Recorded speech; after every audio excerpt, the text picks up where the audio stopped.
గౌరవనీయులు శ్రీ రామకృష్ణ గారు, అట్లాగే మరి నిజంగా నేను ఇంతవరకు చాలా ఉపన్యాసాలు ఉంటాను, కానీ వాళ్ళ నరసింహమూర్తి గారు మాట్లాడుతుంటే మాత్రం కళ్ళల్లో నీళ్ళు వచ్చినాయి నిజంగా. ఎందుకంటే ఇంకా 3 ఏళ్ళు ఉంది ఎన్నిక, 3 ఏళ్ళు ఎన్నిక పెట్టుకుని 3 ఏళ్ళు ఈ దుర్మార్గ ప్రభుత్వాన్ని ఎదుర్కోవాలని తెలిసి అవసరమైతే నా యావదాస్తిని అమ్ముతాను కానీ కేసీఆర్ను వదలను అనే మాట ఏదైతుందో, నిజంగా మీ స్ఫూర్తికి మీ మాటకి హృదయపూర్వకంగా నేను శిరస్సు వంచి నమస్కారం చేస్తా ఉన్నా నరసింహమూర్తి గారికి.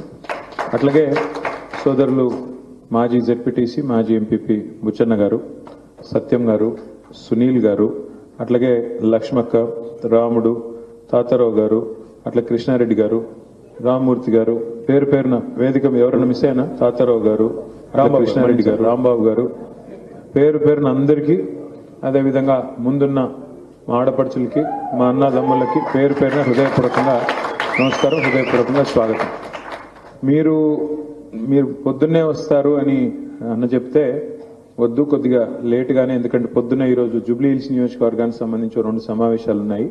అక్కడ ఉప ఎన్నిక రాబోతా ఉంది. మాగంటి గోపీనాథ్ గారు అకాల మరణం చెందడం వల్ల ఉప ఎన్నిక వస్తుంది కాబట్టి దానికి సంబంధించి కొన్ని సన్నాహక సమావేశాలు చేసుకోవాలి. ఎందుకంటే హైదరాబాద్లో మళ్ళీ కొద్దిగా ఈవినింగ్ అయిందంటే దొరకరు, కాబట్టి ముందే ఈ కార్యక్రమం కంప్లీట్ చేసుకుని ఇక్కడికి వస్తా అని చెప్పిన కొద్దిగా ఆలస్యంగా వచ్చిన, దాదాపు 1.5-2 గంటలు ఆలస్యంగా వచ్చిన. చాలా ఓపికగా ఎదురు చూసిన మీ అందరికీ హృదయపూర్వక ధన్యవాదాలు, హృదయపూర్వకంగా మరి నమస్కారాలు, స్వాగతం. ఎన్నికలు జరుగుతుంటాయి, ఎన్నికల్లో ఒకరు గెలుస్తారు, ఒకరు ఓడిపోతారు, అధికార మార్పిడి జరుగుతుంది, ఒక ప్రభుత్వం అధికారంలోకి వస్తుంది, ఒక పార్టీ అధికారంలోకి వస్తుంది, ఇంకో పార్టీ పోతుంది. ఇవన్నీ రొటీన్గా శరామామూలుగా జరిగే కార్యక్రమాలు. అయితే మన పార్టీది ప్రత్యేకమైన పరిస్థితి. భారతదేశంలో ఇవాళ జాతీయ రాజకీయ వ్యవస్థ మొత్తం చూసినట్టయితే ఎన్నో పార్టీలు ఉన్నాయి.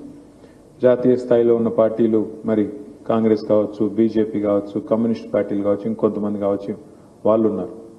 మరొక వైపు ప్రాంతీయ పార్టీలుగా ఉన్న పార్టీలు కొన్ని ఉన్నాయి. ఒక్కసారి చరిత్ర పుటల్లోకి వెనక్కి తిరిగి చూస్తే మన పార్టీ పరిస్థితి ప్రత్యేకమైన ఎందుకంటున్నా అంటే, అసలు తెలుగువారంటూ ఉన్నారు అని ప్రపంచానికి చాటిన వ్యక్తి ఖచ్చితంగా నందమూరి తారక రామారావు గారు ఆనాడు పెట్టిన తెలుగుదేశం పార్టీ. అట్లాగే తెలంగాణ వాడంటూ ఒకడున్నాడు అని చెప్పి మళ్ళీ ఒకసారి చాటింది మన నాయకుడు కేసీఆర్. మన ప్రత్యేకమైన అస్తిత్వం తెలంగాణకు ఉంది. ఖచ్చితంగా మరి దగాపడ్డ తెలంగాణ ప్రత్యేక రాష్ట్రంగా ఏర్పడి తీరాలి అనే సంకల్పంతో, ఒక ఉదాత్తమైన ఆశయంతో పోరాటం మొదలుపెట్టి మొక్కవోని ధైర్యంతో 14 ఏళ్లు పోరాటం చేసి చివరికి చావు నోట్లో తలబెట్టి తెలంగాణ తెచ్చిన ధీరుడు కేసీఆర్ గారు. మరి అట్లాంటి నాయకుడి చేతుల్లోనైతేనే తెలంగాణ భవిష్యత్తు భద్రంగా ఉంటుందనే ఉద్దేశంతో ప్రజలు కూడా మనకి 9.5 ఏళ్ల పాటు అవకాశం ఇచ్చారు, 10 ఏళ్ల పాటు అవకాశం ఇచ్చారు. అవకాశం ఇచ్చిన తర్వాత మనం ఏం చేశామో అవన్నీ కూడా మీకు తెలుసు. నేను మళ్ళీ చర్విత చరణం అన్నట్టు ఎక్కువగా చెప్పను, కానీ కొన్ని చెప్పే ప్రయత్నం చేస్తాను. 14 ఏళ్ళు ఉద్యమ పార్టీగా, దాదాపు 10 ఏళ్ళు ఒక అధికార పార్టీగా, గత 2 సంవత్సరాలు ప్రతిపక్ష పార్టీగా, ఇట్లా ఒక ప్రత్యేకమైన పార్టీ మంది. ఎందుకంటే మిగతా అన్ని కూడా ఎట్లా చూస్తే మీరు అయితే అధికార పార్టీగా లేకపోతే ప్రతిపక్ష పార్టీగా 2 పాత్రలు మాత్రమే పోషిస్తారు.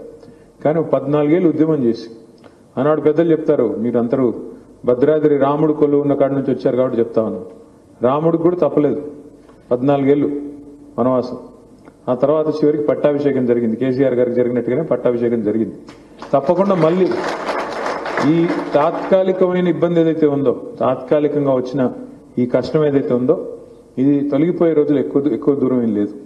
ఇది నేను ఇంత ధీమాగా ఇంత కాన్ఫిడెంట్గా ఎందుకు చెప్తా ఉన్నా అంటే, జీవితంలో అప్పుడప్పుడు చెడును అనుభవిస్తేనే మంచి విలువ తెలుస్తుంది. జీవితంలో ఎప్పుడైనా ఏ మనిషికైనా కూడా దుఃఖం అనుభవిస్తేనే సుఖం విలువ తెలుస్తుంది. చీకటిని చూస్తేనే వెలుగు విలువ అర్థం అవుతుంది. అట్లాగే ఆకలిని చూస్తేనే అన్నం విలువ కూడా తెలుస్తుంది. అట్లాగే గాడిదలను చూస్తేనే గుర్రం విలువ కూడా తెలుస్తుంది. నేను ఎవరి గురించి అంటున్నానో మీకు అర్థమైందని నేను అనుకుంటాను. ఎందుకంటే ఇదే ప్రజలు మన తెలంగాణ బిడ్డలే. మరి 10 ఏళ్ల పాటు కేసీఆర్ గారి ప్రభుత్వంలో అన్నీ సవ్యంగా సాగుతున్నప్పుడు, తాగునీటికి ఇబ్బంది లేకుండా, సాగునీటికి ఇబ్బంది లేకుండా, పోడు చేసుకునే వాళ్ళకి దానికి ఇబ్బంది లేకుండా పట్టాలు ఇచ్చి, సకాలంలో ఎరువులు ఇచ్చి, సకాలంలో విత్తనాలు ఇచ్చి, సకాలంలో పంటలు కొనుగోలు చేసి, సకాలంలో రైతుకు పెట్టుబడి అందించి, సందర్భానుసారంగా రుణమాఫీ చేసి వ్యవసాయాన్ని బహుశా భారతదేశ చరిత్రలో ఏ నాయకుడు చేయనంత గొప్పగా వ్యవసాయం నిజంగానే పండుగ అనిపించే విధంగా చదువుకున్న పిల్లలు కూడా అవసరమైతే తిరిగి ఉద్యోగం రాకపోయినా నేను వెళ్ళి నా పొలం చేసుకుంటాం మా నాయనకి అండగా ఉంటా అనే స్థాయికి వ్యవసాయాన్ని తీసుకొచ్చిన నాయకుడు భారతదేశంలో ఎవరు ఉన్నారంటే ఖచ్చితంగా మన నాయకుడు కేసీఆర్ గారు అని చెప్పక తప్పదు. కేసీఆర్ గారి గొప్పదనం ఇవాళ మనకి అర్థం కావట్లేదు. ఎందుకంటే ఆయన మన మధ్యలో ఉన్నారు కాబట్టి, ఇంకా మన కళ్ళ ముందు తిరిగాడుతున్నాడు కాబట్టి జనరల్గా గొప్పదనం అర్థం కాదు. అట్లాగే కేసీఆర్ గారు గద్దెనెక్కినంత కాలం, గద్దె మీద కూర్చున్నంత కాలం ఆయన గొప్పతనం ప్రజలకు కూడా అర్థం కాలేదు. కానీ ఎప్పుడైతే గద్దె దిగారో, ఇవాళ మీరు చూడండి, ఏ మారుమూల పల్లెకి వెళ్ళినా, ఏ మారుమూల గిరిజన గూడెంకి వెళ్ళినా ఇవాళ కేసీఆర్ గారిని తలుచుకునే వ్యక్తి లేడు. మీరు చూడండి, కావాలంటే ఎక్కడికైనా వెళ్ళండి, ఎవరి ముందన్నా ఒక మైకు పెట్టండి. ఎట్లా ఉంది పరిస్థితి అంటే ఇవాళ కొంతమంది ఏమో సరే మనకు ఓట్లు వేసిన వాళ్ళు ఏమో బాధపడుతున్నారు, అయ్యో మేము ఓట్లు వేసినా కూడా ఈ ప్రభుత్వం రాలేదు, కొంతమంది పిచ్చోళ్ళు వేరేలాగా చేశారు, పాపం అమాయకులు మోసపోయారు కాంగ్రెస్ చేతిలో అని వాళ్ళు బాధపడుతున్నారు. మనకు ఓటు అయిన వాళ్ళు ఇంకా ఎక్కువ బాధపడుతున్నారు. మీరు చూసే ఉంటారు ఈ మధ్యన కొన్ని వీడియోలు, కాంగ్రెస్ కోట్ వేసినందుకు నా చెప్పుతో నేను కొట్టుకుంటున్నాను అయ్యా అని చెప్పి తీసి చెప్పుతో కొట్టుకుంటున్నారు కొంతమంది. జీవితంలో మళ్ళీ వేయను అనే మాట కూడా మాట్లాడుతూ ఉన్నారు. ఇది వాస్తవం. ఇదేది మనం ఎక్కడో కల్పించింది కాదు, మనం ఏదో రైతులకో ఇంకొంతమందికో మనం సృష్టించిన కృత్రిమమైన ఒక వాతావరణం కాదు. ఎందుకు వచ్చింది మరి ఇంత వేగంగా మార్పు మార్పు మార్పు మార్పును ఉదరగొట్టారు కదా. ఇప్పుడు నిజమైన మార్పు ఇప్పుడు కనబడుతుంది. నిజంగా చెప్పాలంటే రేవంత్ రెడ్డి గారు నిజానికి ఆయన తప్పు కాదు. కాంగ్రెస్ పార్టీ నైజమే మోసం, కాంగ్రెస్ పార్టీ నైజం పునాది మోసం. ఆయన కాకపోతే చాలా మంచివాడు, నిజాయితీ గల మోసగాడు రేవంత్ రెడ్డి గారు. సో ఆయన నిజాయితీగా మోసం చేశాడు, ఆయన తప్పేం లేదు. ఆయన ఎన్నికల ముందే చెప్పాడు, ఏం చెప్పాడు, చాలా స్పష్టంగా చెప్పాడు, ప్రజలు మోసగాళ్ళనే నమ్ముతారు, అందుకే మేము మోసం చేస్తాం. ఎందుకంటే నిన్ను మోసం చేయాలి అంటే ఫస్ట్ నువ్వు నమ్మించాలి, నమ్మితేనే కదా మోసం జరిగేది. అందుకే ఏమన్నాడు రేవంత్ రెడ్డి గారు, నేను ఖచ్చితంగా మోసం చేసే వాళ్ళని ప్రజలు నమ్ముతారు కాబట్టి నమ్మిస్తాం, మోసం చేస్తాం, గొంతుకొస్తాం అని ముందే చెప్పాడు. తప్పు మనది, బీఆర్ఎస్ పార్టీ కార్యకర్తలది, మనది. అంటే మీ భద్రాచలం వాళ్ళది కాదు, మిగతా 9 నియోజకవర్గాలు మీ ఉమ్మడి జిల్లాలో ఉన్న వాళ్ళు వాళ్ళది. ఎందుకంటే చెప్పుకోలేకపోయాం, పినపాక వాళ్ళు చెప్పుకోలేకపోయారు, అశ్వరావుపేట వాళ్ళు చెప్పుకోలేకపోయారు, కొత్తగూడెం వాళ్ళు చెప్పుకోలేకపోయారు, ఇల్లందులు చెప్పుకోలేకపోయారు. ఏమని అరిచేతిలో వైకుంఠం చూపెడుతూ, అరిచేతిలో స్వర్గం చూపెడుతూ ఇది చేస్తాం, అది చేస్తాం, పొడి చేస్తాం, ఇష్టం వచ్చిన మాటలు చెప్తుంటే అది కాదు స్వామి, సాధ్యం కాదు, వాళ్ళు చెప్పేది కేవలం ఓట్ల కోసం దొంగ మాటలు చెప్తున్నారు అని ప్రజల్ని ఆ భ్రమల్లోంచి వాళ్ళు సృష్టిస్తున్న ఒక కృత్రిమమైన భూతల స్వర్గం లాంటి వాతావరణం నుంచి మనం బయటికి తీసుకొని రాలేకపోయినాం. తప్పు మనది, ప్రజలకు నిజం చెప్పలేకపోయినాం. ఆ రోజు ఇదే కాంగ్రెస్ పార్టీ 1 కాదు 2 కాదు 420 హామీలు ఇచ్చి, అందులో 6 గ్యారంటీలని మళ్ళీ ప్రత్యేకంగా కార్డులు పంచి, అఫిడవిట్లు రాసి, ఇంటింటికి కార్డులు పంచి 100 రోజులు భద్రంగా పెట్టుకోండి, 100 రోజుల లోపలే మేము ఇది ఇస్తాం అది ఇస్తాం అని చెబుతున్నప్పుడు, అరే ఈ దొంగ కార్డులు, వీళ్ళు దొంగ పార్టీ వీళ్ళు అని మనం చెప్పినా నమ్మలేని ఒక అపనమ్మక పరిస్థితిలోకి ప్రజల్ని తీసుకొని పోయారు. ఇందులో మన పాత్ర చాలా ఉంది, మన నాయకుడు తప్పులేదు. కేసీఆర్ గారు ఒక సొంత ఇల్లు నిర్మాణం చేసుకుంటే ఎంత తదేక దీక్షతో కట్టుకుంటామో, ఒక్కొక్క ఇటుకని ఇటుక పేర్చుకుంటూ కట్టుకుంటాం, అట్లా ఈ కొత్త రాష్ట్రమైన తెలంగాణ మనం కష్టపడి తెచ్చిన రాష్ట్రం, వేల మంది పిల్లలు చచ్చిపోతే వచ్చిన రాష్ట్రం, ఎన్నో త్యాగాలతో వాళ్ళ రక్తంతో పునీతమైన రాష్ట్రం ఇది. అట్లాంటి రాష్ట్రంలో పునాది బలంగా పడాలి అనే ఉద్దేశంతో చాలా కష్టపడి, చాలా ఆలోచనతో 10 సంవత్సరాలు ప్రభుత్వం మీద దృష్టి పెట్టాడు తప్ప ఆయన రాజకీయం మీద దృష్టి పెట్టలేదు. ఇందాక రామకృష్ణ గారు నరసింహమూర్తి గారు మాట్లాడుతున్నారు, మనం కూడా పింక్ బుక్ పెట్టాలని. మనం నిజంగానే మనం చేయాలి, తొక్కేయాలి ప్రతిపక్షాన్ని అనుకుంటే 10 ఏళ్లలో మనం ఒక్కడు కూడా ప్రతిపక్ష నాయకుడు మళ్ళీ బయట తలెత్తుకుని తిరిగే పరిస్థితి లేకుండా చేసే అవకాశం మనకు ఉండింది. కానీ ఉదార స్వభావంతో చివరికి నోట్ల కట్టలతో దొరికిన రేవంత్ రెడ్డి గారిని కూడా ఉదారంగా సరే పోన్లే వాడి పాప నాడిపోతాడు అన్నట్టుగా పెద్దగా మనం పట్టించుకోలేదు. పోనీలే జీవించు నువ్వు అన్నట్టు, నువ్వు బతుకు ఇంకొని బతుకునివ్వు అన్నట్టుగా మన పాటికి మనం పనిచేసుకుంటూ పోయాము. ప్రజలకు ఏం చేయాలని ఆలోచించాం, రైతుకి ఏం చేయాలి, గిరిజనులకు ఏం చేయాలి, మహిళలకు ఏం చేయాలి, దళితులకు ఏం చేయాలి, పిల్లలకి ఏం చేయాలి, యువతకి ఏం చేయాలి, ఈ రకంగా పోయాం తప్ప యాదవులకి ఏం చేయాలి, అదేవిధంగా గౌడ సోదరులకు ఏం చేయాలి, ఇట్లా కుల వృత్తులను ఎట్లా కాపాడాలి, పరిశ్రమలు ఎలా తేవాలి, హైదరాబాద్ని ఎట్లా పెంచాలి, పల్లెలు ఎట్లా బాగు చేయాలి, పట్టణం ఎట్లా బాగు చేయాలి, పర్యావరణం ఎట్లా బాగు చేయాలి, ఈ తపనతో పనిచేసాను తప్ప సొంత ఇంటి కోసం పనిచేసినట్టు పనిచేసాను తప్ప ఒక దీక్షలాగా తపస్సులాగా ఎన్నడూ రాజకీయం మాత్రమే లక్ష్యం, ఇంకో 30 ఏళ్ళు ఉండాలి, 40 ఏళ్ళు ఉండాలి అధికారం, ఆ ఆశయంతో పనిచేయలేదు. ఇక్కడ ఒక తప్పు మాత్రం జరిగింది, ఒక్క చిన్న విషయంలో మిస్టేక్ జరిగింది నా వల్ల. ఇది మన నాయకుడి వల్లనో పార్టీ వల్లనో కాదు, నా వల్ల వ్యక్తిగతంగా. ఎందుకంటే ప్రభుత్వం చేసే మంచి పనులు అల్టిమేట్గా ప్రజలకు ఎవరు చెప్పాలి? మన పార్టీ కార్యకర్తలు చెప్పాలి. ఆ పార్టీ నిర్మాణంలో కానీ పార్టీతో నిరంతర సంభాషణలో కానీ కొంత లోపం ఏదైతే వచ్చిందో డెఫినెట్గా దాని బాధ్యత వర్కింగ్ ప్రెసిడెంట్గా నేను తీసుకోవాలి, అదేవిధంగా నాతో పాటు మా సహచర శాసనసభ్యులు తీసుకోవాలి. ఎందుకు? ఒక చిన్న ఎగ్జాంపుల్ నేను మీకు చెప్తాను. 6.5 లక్షల రేషన్ కార్డులు ఇచ్చాం మనం, 6,47,800 రేషన్ కార్డులు ఇచ్చాం మనం 9.5 ఏళ్లలో. కానీ అవతల కాంగ్రెస్ పార్టీ కార్యకర్త నుంచి మొదలు పెడితే కాంగ్రెస్ పార్టీ అధ్యక్షుడు దాకా ఒక్క కార్డు ఇవ్వలేదు అని కాకిగోల చేస్తుంటే కనీసం ఒక్కరమన్నా దాన్ని సరిచేసి కాదయ్యా 6.5 లక్షల కార్డులు ఇచ్చాము, ఆ కార్డుల పంపిణీలో ఇప్పుడున్న డిప్యూటీ సీఎం, ఆ రోజు ఉన్న సిఎల్పి లీడరు బట్టి విక్రమార్క గారు మదిరలో కూడా కార్డులు పంచాడు. ఇదే పొంగులేటి శ్రీనివాసరెడ్డి గారు ఆ రోజు మన పార్టీలో ఉన్నప్పుడు 3.5 లక్షల రేషన్ కార్డులు ఇస్తున్నందుకు మన కేసీఆర్ గారికి నా హృదయపూర్వకమైన అభినందనలు అంటూ ఆయన సోషల్ మీడియాలోనే పోస్టింగులు పెట్టాడు. మరి ఇవాళ వాళ్ళే ఇక్కడ మంత్రివర్గంలోకి వచ్చి మళ్ళీ సిగ్గు లేకుండా అబద్ధాలు చెప్తున్నారు అంటే దానికి కారణం ఒకటే కదా. మనం ఆ రోజు చాలా నిర్లిప్తంగా ఉండడం, ఉదాసీనంగా ఉండడం, ఆ రోజు వాళ్ళు అబద్ధాలు ప్రచారం చేస్తుంటే కూడా దాన్ని తిప్పికొట్టాలనే సోయి లేకుండా కొంత అతి విశ్వాసంతో ఉండడం వల్లనే నష్టం జరిగింది తప్ప నాయకుడు లోపం కాదు. నాయకుడు కింద ఉన్న మేము, ఎమ్మెల్యేలుగా ఉన్న మేము, పార్టీ నిర్మాణంలో ఉన్న మేము మీకు చెప్పలేదు ఇలా జరుగుతుందని. రెండోది, ప్రభుత్వంలో కూడా ఒక చిన్న తప్పు ఉంది మన వైపు నుంచి. రేషన్ కార్డులు ఇవ్వడం ఏదో బృహత్ కార్యం అని మనం అనుకోలేదు. అది రొటీనే కదా, ఏముంది మీ సేవా సెంటర్లో పోయి అప్లై చేసుకుంటే వాళ్ళ ఇంటికి పోతుంది కదా, అదో గొప్ప పని అనుకోలేదు. దానికి ముఖ్యమంత్రి గారి సమావేశం పెట్టి ఊదరగొట్టే ఉపన్యాసాలు ఇవ్వాలని మనకు తెలియకుండా 6.5 లక్షల కార్డులు మనం చెప్పడం కాదు. ఇది ఉత్తమ్ కుమార్ రెడ్డి గారు ఇవాళ సివిల్ సప్లైస్ మినిస్టర్, మొన్న ఆయన శాసన మండలిలో సమాధానం చెప్పాడు. ఏమని?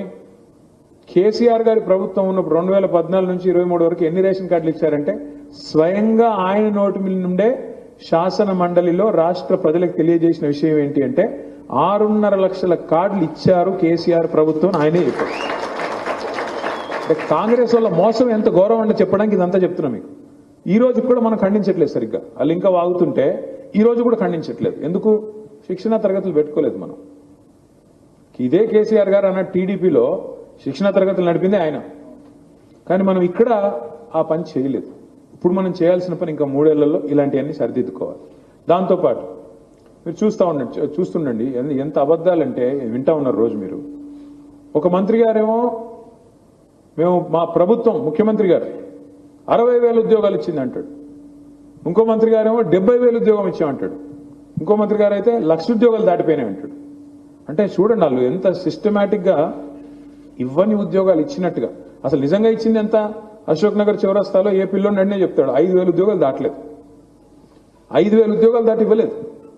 మొదటి సంవత్సరంలోనే 2 లక్షల ఉద్యోగాలు ఇస్తామని చెప్పి 22 నెలలు అయిపోయిన తర్వాత కూడా 5,000 ఉద్యోగాలు కూడా ఇవ్వకుండా అలవోకగా అబద్ధాలు చెప్తున్నారు. ముఖ్యమంత్రి 60,000 అంటాడు, ఇంకో మంత్రి 70,000 అంటాడు, ఇంకొక ఆయన 1,00,000 ఉద్యోగాలు దాటిపోయినాయి అంటాడు. మరి దీన్ని మనం కాకపోతే ఎవరు తిప్పికొట్టాలి? ఎవరు చెప్పాలి మరి పిల్లలకి నిజాలు, పిల్లల తల్లిదండ్రులకి? లేకపోతే 100 సార్లు అబద్ధం చెప్తే ఏమవుతుంది? అదే నిజం అనుకుంటారు జనాలు. అది ప్రమాదం. మూడవ మాట, ఇప్పుడు ఎట్లా ఉందంటే పరిస్థితి, ఇష్టం వచ్చినట్టు అడ్డగోలు హామీలు ఇచ్చారు.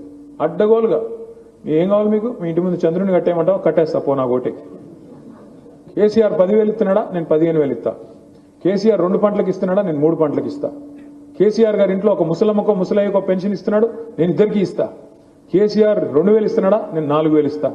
కేసీఆర్ 1,00,000 రూపాయలు ఇస్తున్నాడా, నేను తులం బంగారం ఇస్తా దాని మీద నుండి. ఇట్లా నోటి కొంత వస్తే అంత, ఎంత నోరు ఎటు నరం లేని 4 ఇష్టం వచ్చినట్టు తిప్పారు. నోటికి వచ్చింది చెప్పారు. ఆడపిల్లలకి స్కూటీలు అన్నారు, విద్యా భరోసా కార్డులు అన్నారు. ఇవాళ కార్డు ఎత్తేసారు. మొత్తానికి ఏమంటున్నారు? డబ్బులు ఎక్కడి? డబ్బులు లేవు. ఇదే బట్టి విక్రమార్క గారిని ఎలక్షన్లకు ముందు టీవీ వాళ్ళు అడిగారు, ఏమయ్యా మరి మీరు ఇష్టం వచ్చినట్టు చెప్తున్నారు, మరి మీ కాడ పైసలు ఉన్నాయా, యాడ్ నుంచి వస్తాయి ఇన్ని, మీరు చెప్పేదంతా లెక్క కూడితే 4-5 రాష్ట్రాల బడ్జెట్తో సమానంగా ఉంది, ఎట్లా వస్తుంది అంటే ఆయన డైలాగ్ కొట్టాడు. ఏముందండి మా కాంగ్రెస్ పార్టీని శంకిస్తున్నారా? 125 సంవత్సరాల చరిత్ర కలిగిన పార్టీ మాది. మేము కేసీఆర్ లాగా బక్కగాలేం, అందరం దొడ్డుగా పెద్దగా ఉన్నాం.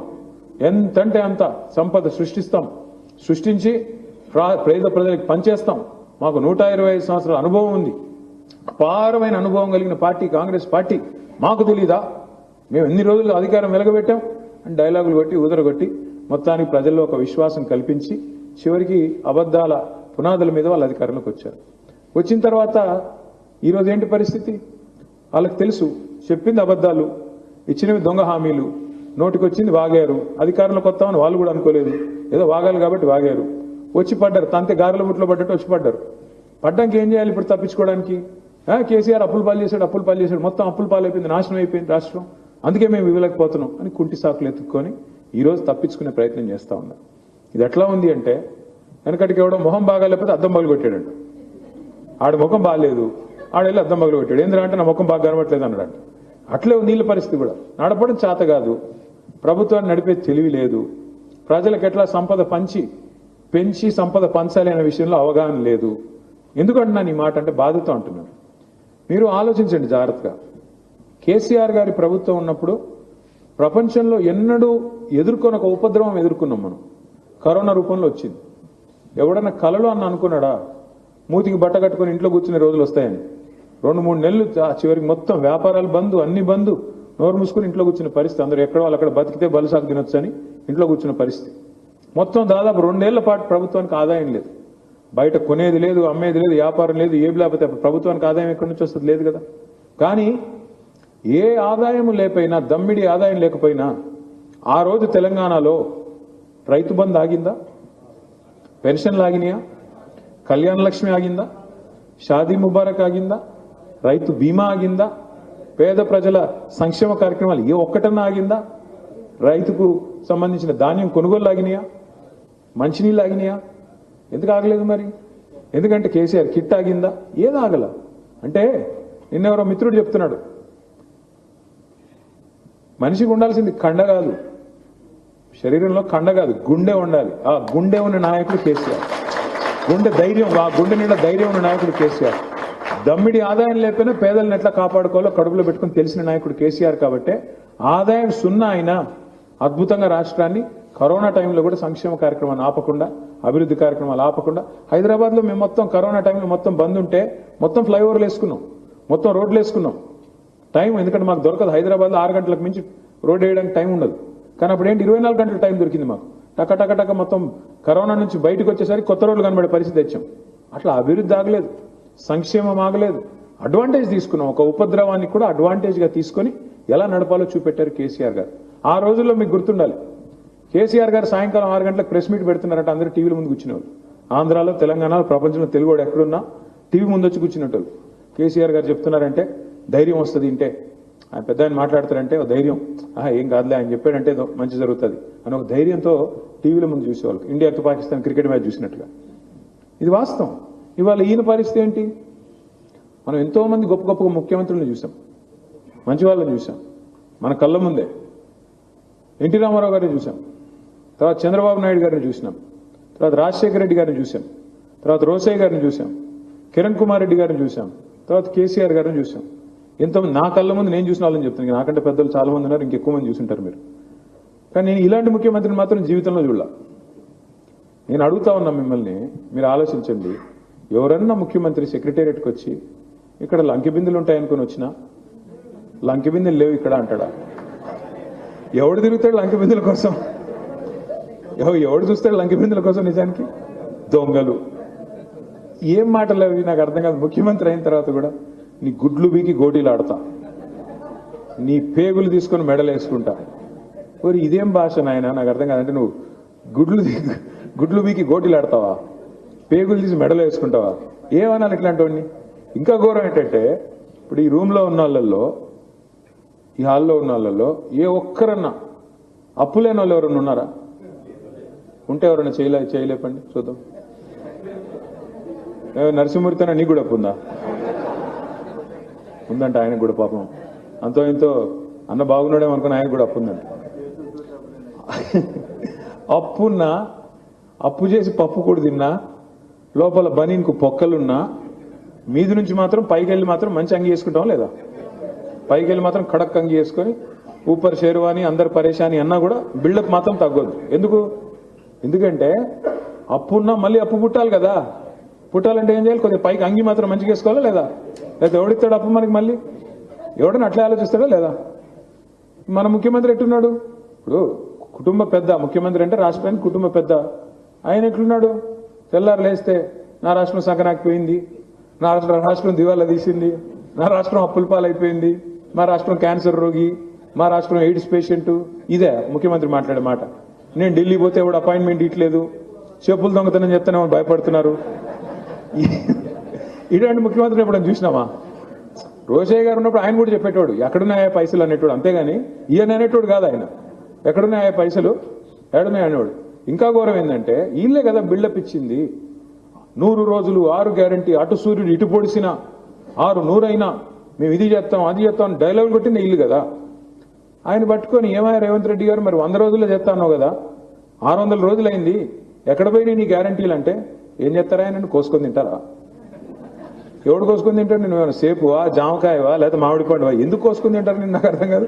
అంటే ఇలాంటి తిక్కలోడు నా జీవితంలో నేనైతే చూడలేదు. ప్రజలు కూడా అందుకే మీరు చూస్తే ఇంత తొందరగా ఒక ముఖ్యమంత్రి మీద ఒక ప్రభుత్వం మీద కోపం వచ్చింది, రివర్స్ అయింది. బహుశా చరిత్రలో భారతదేశం ఎక్కడ జరగలేదు. మీరు చూడండి, నేనేదో ఆషామాషిగా చెప్పట్లేదు. ఒక సామాన్యుడి ముందు యూరియా బస్తా కోసం లైన్లో నిల్చున్న సామాన్యుడి ముందు గొట్టం పెడితే ఎట్లా ఆక్రోశిస్తున్నారు, ఎట్లా తిడుతున్నారు. ముఖ్యమంత్రి అనే భయం లేదు, ప్రభుత్వం అనే భయం లేదు. మరి అసలు ఫోన్ వచ్చింది, ఇప్పుడు కృష్ణారెడ్డికి ఆడవాడు ఫోన్ చేశాడని నేను టెన్షన్ పడుతున్నాడు పోలీసుడు. వాళ్ళు సామాన్యుడు అసలు భయం కూడా పడట్లేదు. ముఖ్యమంత్రి అయితే ఎవడైతేనని చెప్పి ఎంట్రికతో సమానం అన్నట్టుగా చూస్తున్నారు వాస్తవం చెప్పాలంటే. అసలు నాకు తెలుగు భాషలో ఎన్ని తిట్లుంటాయని కూడా తెలియదు. ఎన్ని తిట్లు స్వామి.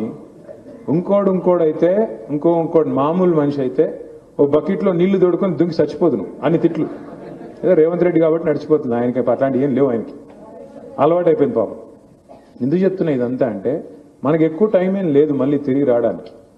ప్రజలు ఇవాళ స్పష్టంగా మళ్ళీ కోరుకుంటున్నారు మార్పు. ఏం మార్పు కోరుకుంటున్నారు? ఖచ్చితంగా కేసీఆర్ తిరిగి రావాలి, తెలంగాణ మళ్ళీ పట్టాలు ఎక్కాలి, తెలంగాణ మళ్ళీ అభివృద్ధి సంక్షేమ బాటలో మళ్ళీ నడవాలి అని కోరుకుంటున్నారు. సరే, మధ్యలో మీ ఎమ్మెల్యే ఆటలో అరటిపోయాడు, ఆయనదేముందిలే పాపం. కానీ ఇక మా కాంతారావు అనేమో ఆయన పోయాడు పోలేదు, ఇంకా బతికే ఉన్నాడు. మా కాంతన్న అంటున్నాడు, మళ్ళీ ఇంకొకరు అంటున్నారు పోయాడు. పోయలేదు స్వామి, ఆయన ఉన్నాడు, ఆయన డాక్టరు, ఆయన 4 గోళీలు వేసుకొని బతికే ఉంటాడు. ఆయన ఎడబోతాడు కానీ పార్టీలోంచి పోయాడు, ఏం పర్లేదు, పోతే పోయాడు. కానీ ఇప్పుడు విచిత్రం ఏంటంటే రాష్ట్రంలో పరిస్థితి ఎంత విచిత్రంగా ఉందంటే 10 మంది మన వాళ్ళు ఎమ్మెల్యేలు పోయారు.